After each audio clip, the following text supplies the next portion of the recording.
আজকের ভিডিওটাও কিন্তু যাওয়ার পথে শুরু করে দিলাম। তো তোমরা তো জানোই মঙ্গলবার দিন কিন্তু আমাদের দোকানটা বন্ধ থাকে। তো সেদিনকে আমরা তিনজন মিলে একটুখানি ঘুরু করতে বেরিয়ে গেছিলাম, মা, আমি আর আমার বড়বাবু।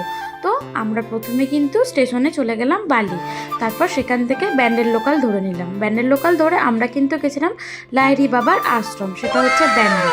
তো আমাদের যেতে যেতে অনেকটাই দেরি হয়ে গেছিলো, হয়তো ভেবেছিলাম মন্দিরটা আর খোলা পাবো না, কিন্তু শেষে কিন্তু মন্দিরটা আমরা খোলা পেয়েছিলাম। তোমরা দেখতে পাচ্ছ মন্দিরের এত সুন্দর অপরূপ দৃশ্য, যা বলার মতন নয়। তারপরে দেখো এই রাজহাঁসগুলো জাস্ট অসাধারণ। আমি কিন্তু এরকম দৃশ্য কোনো দিনও দেখিনি, এই প্রথমবার দেখলাম। আর আমরা যতক্ষণে গেছিলাম আমরাই লাস্ট ছিলাম, ফোয়ারাগুলো সব অফ করে দিয়েছিল।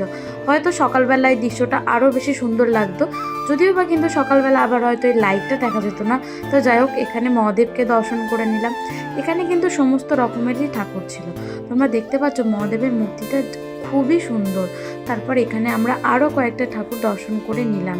দেন আমরা আবার টোটো করে ব্যাক করলাম ব্যান্ডেল স্টেশনে, তারপরে ট্রেন ধরে বাড়ি চলে এলাম। তো চলো, তোমাদের সাথে দেখা হবে আমার নেক্সট মিনি ব্লগের। টাটা।